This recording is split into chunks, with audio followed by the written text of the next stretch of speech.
পাকিস্তানের ৯টি অঞ্চলে হামলা চালিয়েছে ভারত। তাৎক্ষণিক পাল্টা ব্যবস্থায় ভারতের ৫টি যুদ্ধবিমান ভূপাতিত করে পাকিস্তান।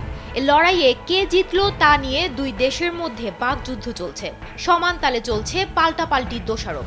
এমন উত্তেজনাকর পরিস্থিতিতে ভারতীয় সংবাদ মাধ্যম চীনের তৈরি আকাশ প্রতিরক্ষা ব্যবস্থা HQ-9কে আলোচনায় তুলে এনেছে। ভারত দাবি করছে তারা পাকিস্তানের ৯টি সন্ত্রাসী ঘাঁটিতে হামলা চালিয়েছে এবং পাকিস্তানের আকাশ প্রতিরক্ষা ব্যবস্থা বিশেষ করে চীনের তৈরি HQ-9 মিসাইল প্রতিরোধ করতে ব্যর্থ হয়েছে। ভারতীয় সংবাদ মাধ্যম এই নিয়ে ব্যঙ্গ করছে।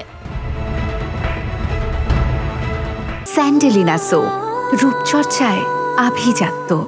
তাদের দাবি লস্করি তৈয়বা ও জৈশ-ই মোহাম্মদের ঘাঁটিতে তাদের মিসাইল হামলায় পাকিস্তানের অভ্যন্তরে বহু দূরে আঘাত হানে এবং কোনো মিসাইলই ভূপাতিত করা যায়নি।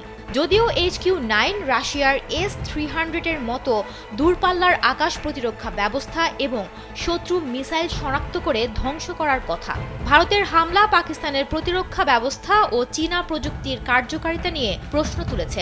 পাকিস্তান অবশ্য ভারতের ৫টি যুদ্ধবিমান ভূপাতিত করার দাবি করেছে এবং কে জিতেছে তা নিয়ে দুই দেশের মধ্যে উত্তেজনাপূর্ণ বাকযুদ্ধ চলছে।